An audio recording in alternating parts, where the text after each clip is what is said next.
어머님, 우리 공항 가야 된다고요. 하윤이 맡기고 갈게요. 빨리 문 좀 열어주세요. 안 열거니 그만 돌아가거라. 네? 엄마, 무슨 말씀이세요? 안 연다고. 오늘도 그리고 앞으로도 안 열어. 엄마, 장난하시는 거죠? 지금 시간 없는데 왜 갑자기 이러세요? 갑자기? 나는 지난주부터 몇 번이나 말했잖니? 이제 손주 안 맞는다고. 어머님, 이건 정말 너무하신 거 아니에요? 저희 여행 다 예매해놨다고요. 몇백만 원짜리 여행인데 지금 애를 맡길 데가 없어서 어떡해요? 그걸 왜 지금 나한테 말하니? 계획은 너희가 세웠으면서 나한테 동의나 구했니?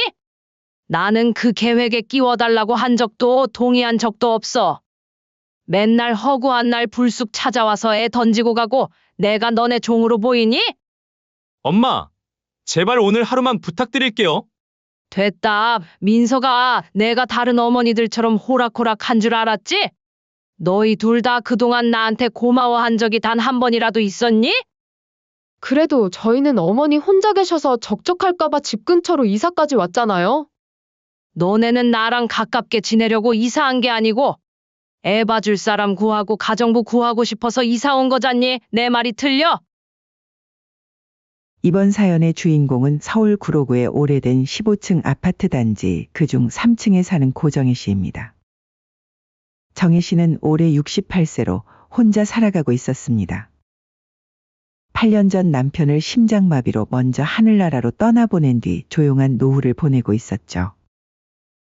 하루 일과는 단순했습니다. 아침 7시면 어김없이 일어나서 베란다에 화분에 물을 주고 오후에는 동네 시장을 한 바퀴 돌며 된장국 거리와 제철 나물을 사왔어요. 정희 씨에게 유일한 자랑이자 동시에 걱정거리는 아들 민석이었습니다. 올해 40세인 아들은 직장에 다니며 아이 하나를 키우고 사는 게 바쁘다고만 하던 녀석이었어요. 한 달에 한두 번 안부 전화를 걸어올 때마다 엄마 바빠서 자주 못 갔어요. 미안해요. 라는 말만 반복했죠. 그런 아들이 어느 날 갑자기 전화를 걸어왔습니다. 엄마, 저희 이사하려고요. 엄마 집 앞동으로요. 같은 단지예요. 정희 씨는 전화를 들고 멈칫했습니다. 순간 가슴속 깊은 곳에서 알 수 없는 불안감이 스치고 지나갔어요. 하지만 그 생각을 곧 웃음으로 밀어냈죠. 그래, 잘했다. 며느리랑 하윤이도 자주 보고 좋지. 사실 며느리 진영이와는 그리 친하지 않았어요. 결혼 초기에는 나름대로 잘해보려고 했지만 어딘가 미묘한 거리감이 있었거든요.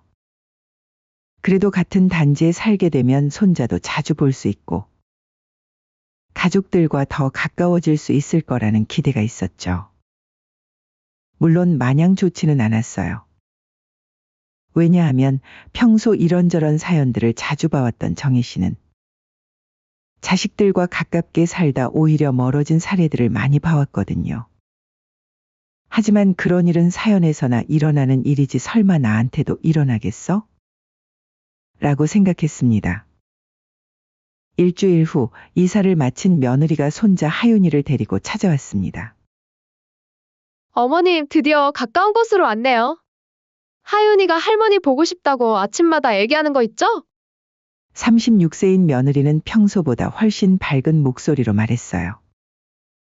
4살 손자는 정희 씨 무릎에 앉아 천진난만하게 웃었죠. 그 순간만큼은 정말 행복했습니다. 손자의 웃음소리가 오랫동안 적막했던 집안을 가득 채웠어요. 며느리는 차를 마시며 말했습니다. 어머님, 사실 그동안 너무 바빠서 자주 찾아뵙지 못해서 죄송했어요. 이제는 정말 가족처럼 지내고 싶어요. 정희 씨는 마음이 따뜻해졌습니다. 그동안 서먹했던 며느리가 이렇게 마음을 열어주니 고마웠거든요. 그런데 문제는 그 다음부터였습니다. 이틀 뒤 며느리가 전화를 걸어왔어요. 어머님, 마트 좀 급하게 다녀와야 하는데. 하윤이 잠깐만 봐주실 수 있을까요? 30분이면 다녀올게요. 정혜 씨는 당연히 괜찮다고 했죠. 손자를 잠깐 봐주는 게 뭐가 어렵겠어요. 그런데 그 30분이 2시간이 됐습니다. 며느리가 돌아왔을 때는 이미 저녁 시간이었어요. 어머님, 정말 죄송해요. 마트에서 친구를 우연히 만나서 커피 한 잔 하게 됐어요. 정혜 씨는 웃으며 넘겼습니다. 젊은 사람들끼리 만나서 얘기하다 보면 시간 가는 줄 모르죠. 그런데 문제는 이런 일이 점점 잦아졌습니다. 어머님, 병원 예약이 있어서 하윤이 좀 봐주세요. 어머님, 친구 결혼식에 가야 해서요. 처음에는 잠깐만이라고 했던 것들이 서너 시간으로 늘어났고 평일 저녁까지 이어졌습니다. 더 놀라운 건 며느리의 태도 변화였어요. 처음에는 항상 미안해하며 고마워했는데 한 달쯤 지나니까 당연하다는 듯이 행동하기 시작했거든요. 어느 날은 문도 두드리지 않고 현관문을 벌컥 열고 들어왔습니다. 어머님, 하윤이 맡기고 갈게요. 저녁에 데리러 올게요. 정혜 씨가 어머, 진영아 하고 말하기도 전에 이미 아이를 놓고 나가버렸어요. 그리고 며느리는 정혜 씨가 해주는 반찬들을 당연하게 가져가기 시작했습니다. 어머님 김치 진짜 맛있어요. 민석이가 이거 없으면 밥을 안 먹거든요. 다음에 김장하실 때 저희 것도 조금 더 해주시면 안 될까요? 처음에는 웃으며 그럼 당연하지 했던 정혜 씨였지만 점점 마음 한구석이 무거워지기 시작했어요. 뭔가 이상했습니다. 며느리가 고마워하는 것도 줄어들었고 오히려 요구하는 것들은 늘어만 갔거든요. 어느 날 저녁 혼자 집에 앉아있던 정혜 씨는 문득 한숨을 쉬었습니다. 언제부터인가 하루하루가 며느리의 요청에 맞춰 돌아가고 있었어요. 오늘은 손자를 봐줘야 하니까 병원 예약을 미뤘고 내일은 반찬을 준비해야 하니까 친구와의 약속을 취소했죠. 이상하다. 가까워졌는데 왜 이렇게 숨이 막힐까? 하지만 정혜 씨는 아직 이것이 시작에 불과하다는 걸 몰랐습니다. 그렇게 몇 달이 흘렀습니다. 정혜 씨의 생활은 완전히 며느리와 손자 중심으로 돌아가고 있었어요. 가랑비에 옷 젖듯이 서서히 아들 부부의 일정에 맞춰져 가고 있었죠. 어느 날 저녁 며느리가 반찬을 가져가며 이런 말을 했습니다. 어머님, 다음 달에 저희 가족이 유럽 여행 가요. 파리랑 로마도 가고요. 친정엄마도 모시고 갈 예정이에요. 정혜 씨는 설거지하던 손을 멈췄습니다. 며느리의 목소리에는 들뜬 기색이 가득했어요. 그래, 좋겠구나. 유럽이라. 정혜 씨는 멍하니 듣고 있다가 조심스럽게 입을 열었습니다. 나도 언젠가 한 번은 가족끼리 여행 다녀보고 싶다. 그때 며느리의 반응이 이상했어요. 피식 웃으며 식탁을 정리하더니 이렇게 말했거든요. 어머님도 친구분들이랑 다녀오세요. 요즘 실버 여행 많다던데요. 그 말투에는 진심이 없었습니다. 마치 당신은 우리 가족이 아니에요라고 선을 긋는 듯한 느낌이었어요. 정혜 씨는 가슴 한구석이 서늘해지는 것을 느꼈습니다. 며느리는 계속해서 말했어요.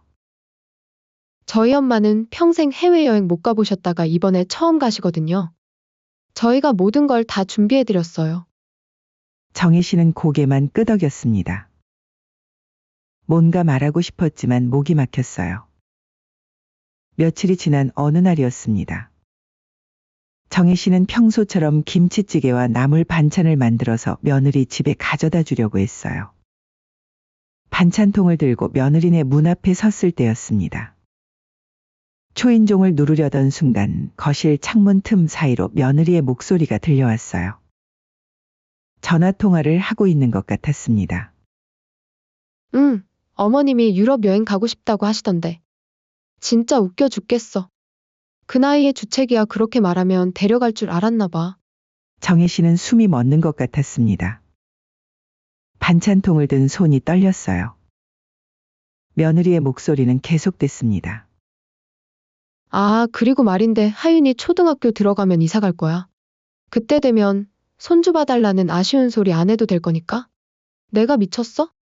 당연히 손주 봐달라는 생각으로 이사 온 거지. 뭐가 좋다고 시어머니랑 가깝게 지내겠어? 정혜 씨의 가슴이 철렁 내려앉았습니다. 근데 나중에 어머님 요양원 같은 데 들어가시면 돈은 어떡하지? 우리한테 오시면 진짜 짐인데. 월급쟁이가 시어머니까지 모시고 살 여유는 없잖아. 정혜 씨는 더 이상 들을 수가 없었습니다. 반찬통을 든 손이 무겁게 내려갔고 온몸에 힘이 빠졌어요. 가슴이 답답하고 속이 울렁거렸습니다. 정혜 씨는 조용히 돌아섰습니다. 반찬통을 들고 자신의 집으로 돌아오는 길이 그렇게 길게 느껴질 수가 없었어요.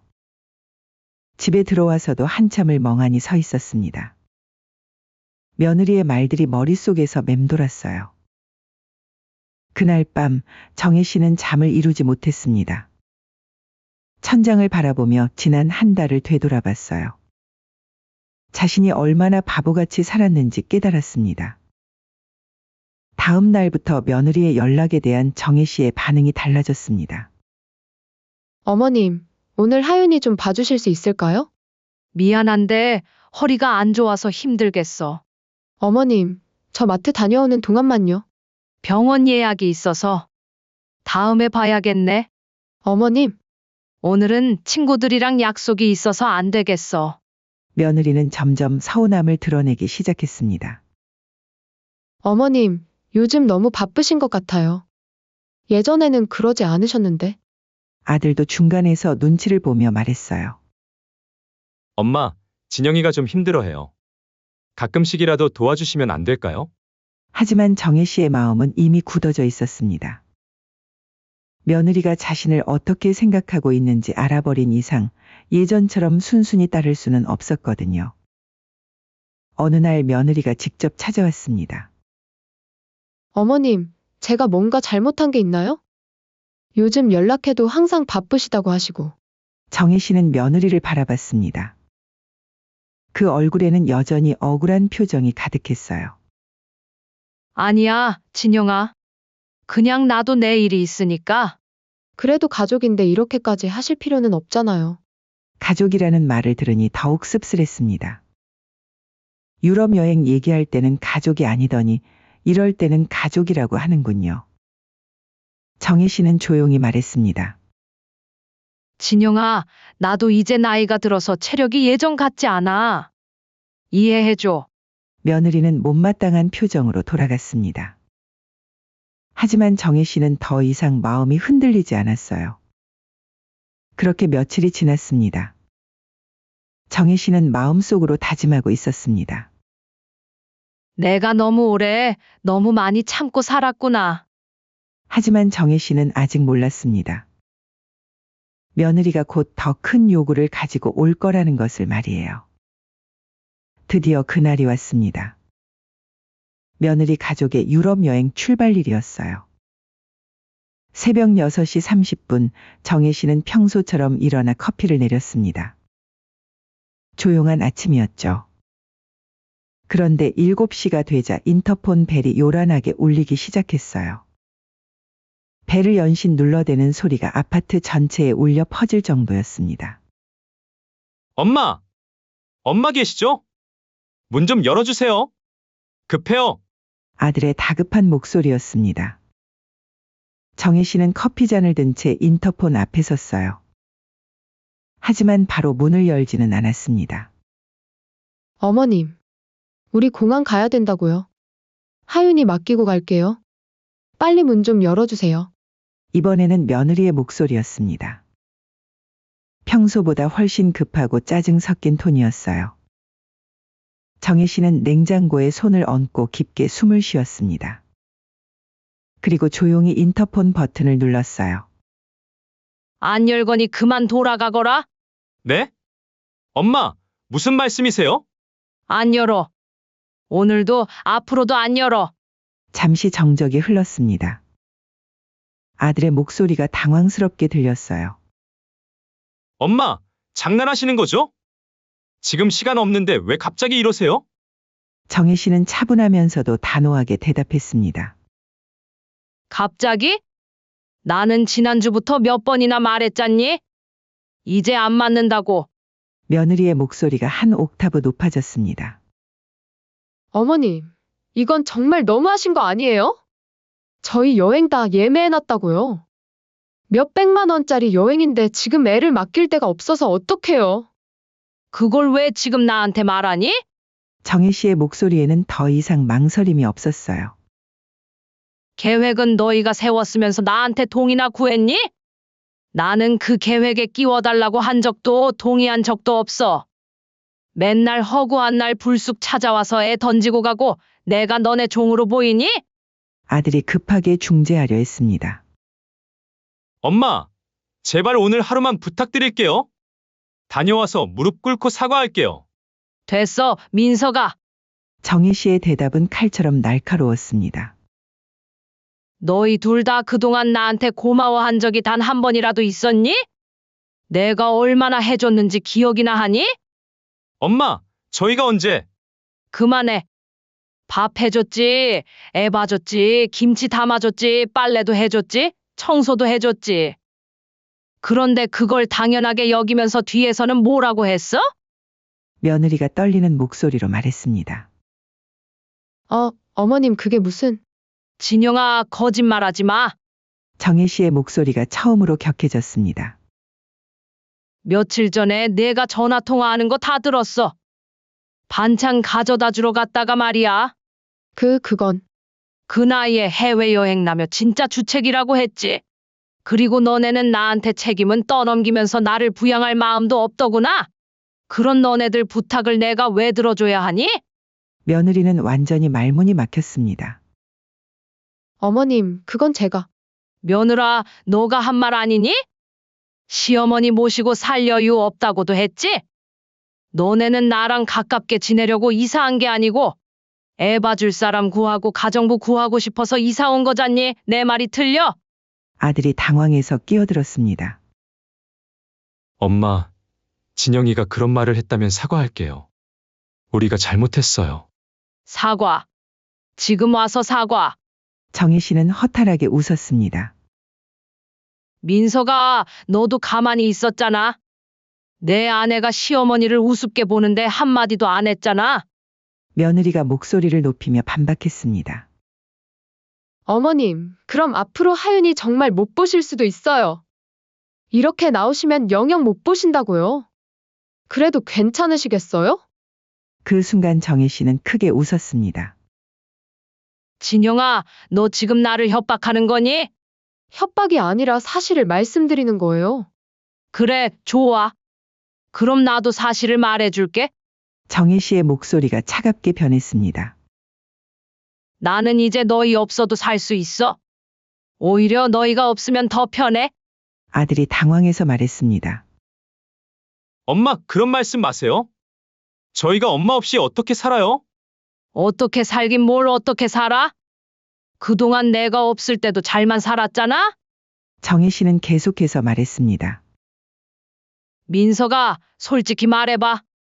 너 언제 마지막으로 엄마한테 안부 전화했니? 바쁘다는 핑계로 한 달에 한 번도 제대로 안 왔잖아. 엄마, 그러면서 이사 와서는 갑자기 매일 애 맡기고 반찬 달라고 하고 빨래 해달라고 하고 이게 말이 되니? 며느리가 발끈했습니다. 어머님, 저희도 바빠서 그런 거예요. 맞벌이 하면서 애 키우는 게 얼마나 힘든 줄 아세요? 힘들면 보육원에 맡기든지 베이비시터 쓰든지 해. 왜 그걸 시어머니한테 떠넘기니? 어머님, 저희가 해외여행 가는 게 그렇게 배 아프셨어요? 그렇게 가고 싶으시면 본인 돈으로 가세요. 저희가 왜 어머님 여행비까지 내야 해요? 순간 정적이 흘렸습니다. 진영아, 고마워. 덕분에 내 본심을 확실히 알았어. 그래, 너는 처음부터 나를 가족으로 생각한 적이 없었구나. 그냥 공짜로 애 봐주고 밥 해주는 파출부 정도로 생각했지? 며느리가 변명하려 했습니다. 그런 게 아니라 아니긴 뭐가 아니야. 내 말 다 들었잖아. 요양원이니 지민이 불편하니? 정혜 씨는 마지막으로 말했습니다. 좋아. 이제 정말 집 내려놓고 살게. 너희도 편하고 나도 편하게. 엄마, 제발. 민서가 너도 이제 어른이니까 내 선택에 책임져. 아내 편을 들 거면 끝까지 들어. 정혜 씨는 인터폰 버튼을 누르며 마지막 말을 했습니다. 다시는 우리 집 문 앞에 오지 마라. 나도 이제 너희 모르는 사람처럼 살 거니까. 그 말과 함께 인터폰이 꺼졌습니다. 밖에서는 한동안 웅성거리는 소리가 들렸어요. 아들과 며느리가 뭔가 이야기를 나누는 것 같았지만 정혜 씨는 더 이상 관심이 없었습니다. 잠시 후 며느리의 울부짖는 소리가 들렸습니다. 이제 어떡해. 여행 다 취소해야 하잖아. 몇백만 원이 다 날아가는 거야. 아들의 한숨 소리가 들렸어요. 일단 여행사에 연락해보자. 취소 수수료가 얼마나 나올지. 아니야. 어머님한테 다시 부탁해봐야 해. 며느리가 다시 인터폰을 눌렀습니다. 어머님, 제발 한 번만 더 기회를 주세요. 정말 마지막이에요. 하지만 정혜 씨는 더 이상 대답하지 않았습니다.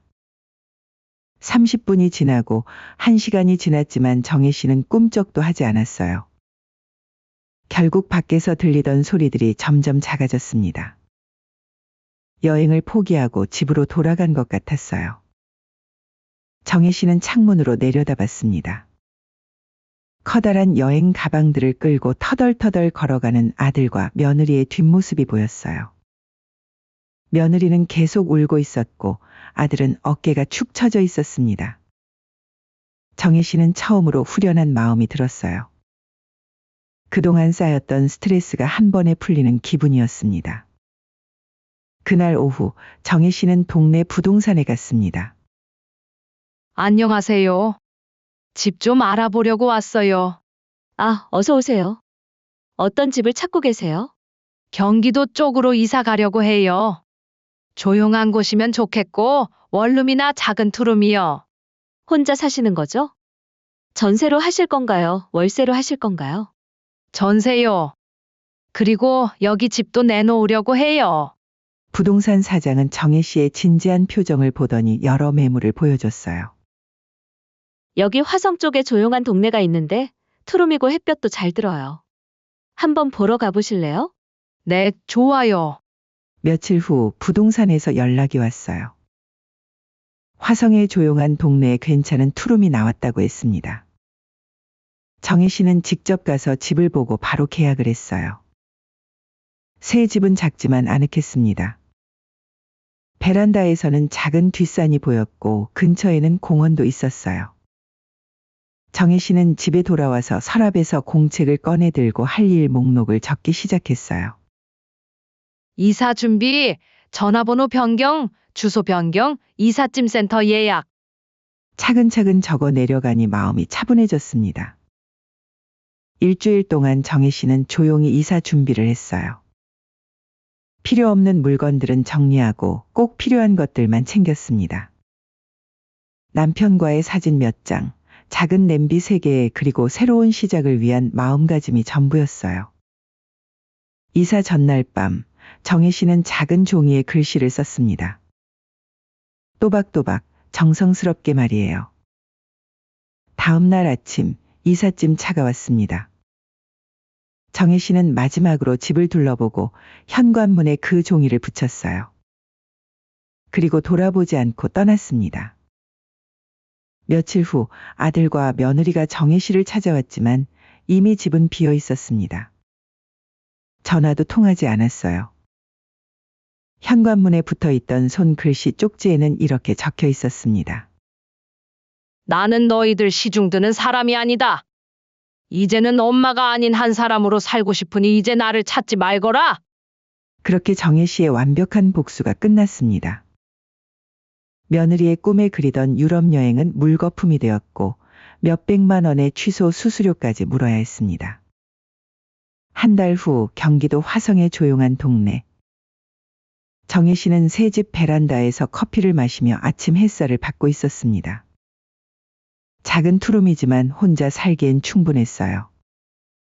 베란다 너머로 보이는 작은 뒷산에는 이제 연두색 새싹들이 돋아나고 있었습니다. 이사 온 지 한 달이 지났지만 정혜 씨는 단 한 번도 후회하지 않았어요. 오히려 매일이 평화로웠습니다. 아침 7시에 일어나서 베란다에 화분에 물을 주고 8시에는 근처 공원을 산책했어요. 예전에는 며느리 눈치를 보느라 집 밖으로 나가기도 조심스러웠는데 이제는 자유롭게 나들이를 다닐 수 있었습니다. 오늘도 정혜 씨는 공원에서 산책을 하고 있었어요. 벤치에 앉아 있는데 옆자리에 비슷한 또래의 여성이 앉았습니다. 며칠 후 그 여성과 친해진 정혜 씨는 동네 배드민턴 동호회에 나가게 되었어요. 처음엔 운동이 어색했지만 사람들이 친절하게 가르쳐 줬습니다. 배드민턴은 생각보다 재미있었어요. 처음엔 공도 제대로 받지 못했지만 금방 실력이 늘었습니다. 운동 후에는 근처 카페에서 차를 마시며 담소를 나눴어요. 한 달이 더 지났습니다. 정혜 씨는 배드민턴 동호회의 인기 멤버가 되어 있었어요. 운동 실력도 늘었지만 무엇보다 밝아진 표정이 사람들의 마음을 끌었습니다. 어느 날 동호회에서 설악산 여행을 제안했습니다. 1박 2일로 단풍 구경을 가는 거였어요. 정혜 씨는 가슴이 두근거렸어요. 여행이라니. 예전에 며느리가 유럽 여행 이야기를 했을 때 느꼈던 그 서러움이 떠올랐습니다. 하지만 이제는 달랐어요. 설악산 여행은 정말 즐거웠습니다. 단풍이 절정에 달한 산을 보며 사람들과 함께 사진도 찍고 맛있는 음식도 먹었어요. 밤에는 펜션에서 이야기꽃을 피웠습니다. 그날 밤 정혜 씨는 펜션 창문으로 별을 바라봤어요. 맑은 공기 덕분에 별이 유난히 밝게 빛나고 있었습니다. 문득 남편 생각이 났어요. 여보, 나 이제 정말 혼자서도 잘 살고 있어. 당신이 걱정했던 것처럼 외롭지도 않고 무섭지도 않아. 바람이 살짝 불어와 커튼을 흔들었습니다. 마치 남편이 대답하는 것 같았어요. 여행에서 돌아온 후 정혜 씨는 더욱 활발해졌습니다. 배드민턴 동호회뿐만 아니라 근처 문화센터에서 하는 요가 수업도 듣기 시작했어요. 어느 날 오후 정혜 씨는 집에서 책을 읽고 있었습니다. 문득 휴대폰이 생각났어요. 이사 온 후로 휴대폰은 거의 사용하지 않았습니다. 연락할 사람도 별로 없었고 연락받고 싶지 않은 사람들만 있었거든요. 휴대폰을 켜보니 부재 중 전화가 몇 개 있었어요. 모두 아들에게서 온 전화였습니다. 하지만 정혜 씨는 전화를 걸지 않았어요. 대신 휴대폰을 서랍에 넣고 다시 베란다로 나갔습니다. 같은 시각 구로구 아파트. 아들 민석은 휴대폰을 내려놓고 한숨을 쉬었습니다. 또 통화 연결이 안 됐어요. 또 안 받으셨어? 며느리 진영이 물었습니다. 예전에 당당했던 모습은 온데간데 없고 초췌해 보였어요. 응. 벌써 한 달째야. 민석도 많이 변해 있었습니다. 얼굴에는 피곤함이 역력했고 예전보다 말수도 적어졌어요. 하윤이 할머니 보고 싶다고 계속 그래요. 진영의 목소리에는 후회가 가득했습니다. 내가 그때 너무했나 봐. 진영아, 이제 와서 그런 말 해도 소용없어. 민석이 쓴웃음을 지었습니다. 엄마한테 전화해도 안 받으시고 집에 가봐도 이미 이사 가신 지 오래고. 진영은 눈물을 글썽였습니다. 어머님이 그렇게까지 화나실 줄 몰랐어요. 정말 마지막이었다면. 마지막이었다면 뭐? 그때도 어머님한테 소리 질렀잖아. 민석의 말에 진영은 할 말이 없었어요. 유럽 여행을 취소하고 몇백만 원의 수수료를 물어야 했을 때도 힘들었지만 정작 더 힘든 건 그 이후였습니다. 하윤이를 맡길 곳이 없어서 진영은 회사를 그만둬야 했어요. 베이비시터를 고용하기에는 비용이 너무 많이 들었거든요. 이제 어떡하지? 생활비도 빠듯하고. 다른 방법을 찾아봐야지. 하지만 민석도 막막했습니다. 어머니가 해주시던 일들이 얼마나 큰 도움이었는지 이제야 깨달았거든요. 반찬도 사 먹어야 하고 하윤이 돌보는 것도 힘들고 집안일까지 하다 보니 둘 다 녹초가 되었어요. 어머님이 해주신 김치가 정말 그리워요. 진영이 냉장고를 열며 중얼거렸습니다. 마트에서 산 김치는 맛이 없었어요. 그때 내가 왜 그런 말을 했을까? 진영은 후회가 밀려왔습니다. 어머님을 주책이라고 하고 짐이라고 했던 자신이 너무 미웠어요. 민석도 마찬가지였습니다. 내가 엄마를 더 잘해드렸어야 했는데. 진영이 편만 들고. 두 사람은 이제야 정혜 씨의 소중함을 깨달았지만 이미 때는 늦었습니다. 저녁 노을이 뒷산을 물들이고 있었어요. 정혜 씨는 따뜻한 차를 한 잔 우려서 마시며 하루를 정리했습니다. 오늘도 행복한 하루였어요. 누구 눈치 보지 않고 누구 부탁 들어주지 않고 오직 자신을 위해 살 수 있는 하루였습니다. 이게 진짜 나의 시간이구나. 정혜 씨는 마음속으로 중얼거렸어요. 멀리서 아이들 웃음소리가 들려왔지만 이제는 그 소리에 흔들리지 않았습니다. 예전처럼 손자가 그리워지지도 미안한 마음이 들지도 않았어요. 정혜 씨에게는 이제 새로운 가족이 있었습니다. 배드민턴 동호회 사람들, 요가 수업 친구들, 그리고 무엇보다 자기 자신이 있었어요. 밤이 깊어갔습니다. 정혜 씨는 내일 할 일들을 생각해 봤어요. 아침에는 공원 산책, 오후에는 요가 수업, 저녁에는 새로 산 책을 읽을 예정이었습니다. 모든 일정이 오직 자신을 위한 것들이었어요. 누구를 위해서, 누구 때문에 하는 일은 하나도 없었습니다. 정혜 씨는 활짝 웃으며 잠자리에 들었습니다. 그렇게 정혜 씨의 새로운 인생이 시작되었습니다.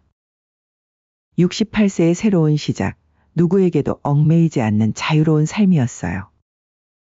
정혜 씨는 더 이상 누구의 엄마, 누구의 시어머니가 아니었습니다. 그저 고정혜라는 한 사람으로 자신만의 행복을 찾아가고 있었어요.